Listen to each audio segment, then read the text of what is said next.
It is 11:13. It is the 20th day of October, and I am your grumpy guide to all things gaming, the OGGM. And it's time once again to pull something out of my bookcase and do another deep dive into role playing games. I don't know how many more of these I'm going to do. I'm running out of games that I own, but today we're looking at Golden Sky Stories from Starline Publishing by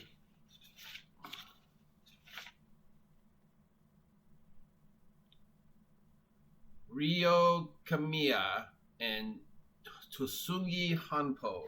So this is a role-playing game from Japan, translated to English. It's a teeny little game coming in at just 140 pages. Most of it is lore. This is a very lore-heavy, rules-light game. It is about collective storytelling. Now, when I first saw this game, I thought it was like sort of a, hey, a Miyazaki role-playing game, My Neighbor Totoro, Kiki's Delivery Service. But no, it is not. There are several games out and coming out that are Miyazaki-esque games that explore that world of like Totoro. But this is more of a game about collective storytelling. It all takes place in one town. I just saw a map of the town. And it's all about characters who are animals that can turn into people. Forest spirits, Oni.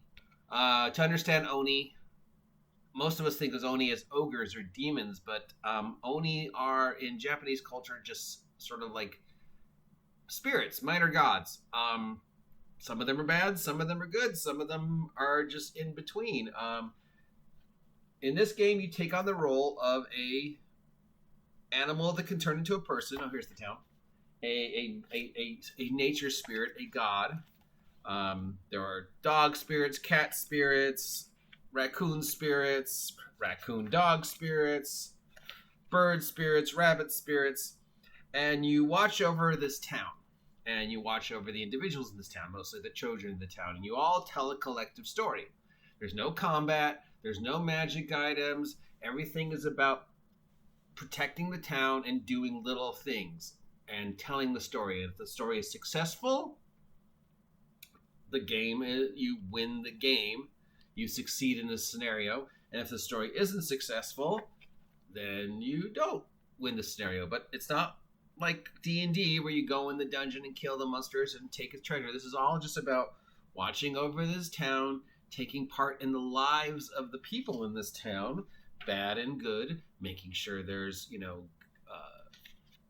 successful planting, successful harvesting, the festival goes off correctly, this guy gets his note to the girl in his class to see if she will go out with him, all sorts of stuff. I mean, there's a little kawaii little waifu moment there. So yeah, it's Japanese, so there's a little stuff like this, but mostly it is about storytelling, and everything in here is describing stories, how to arrange stories, how to play the stories.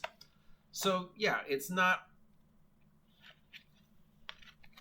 a game that you might be used to. It's a very Japanese, working together, being polite, being nice, making sure people, succeed in their goals scenarios. You have a name, you have a true form, you have your age, you have which type of spirit you choose to be. Your character sheet consists of like who you are connections with and how strong those connections are. Your stats are henge, animal, adult, and child. Henge is your powers, animal is run, feel, hide, stuff like that. Adult is use matching knowledges, hide feelings, and child is play, wheedle, get protected, stuff like that. So yeah, it's very interesting, very strange, very unique. The art is very oriental and Japanese and beautiful and black and white.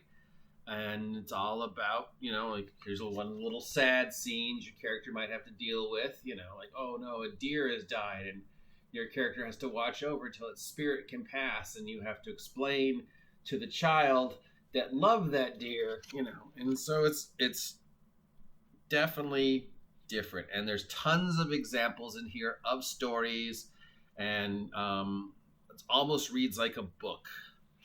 So yeah, it is not a rules heavy, system heavy game.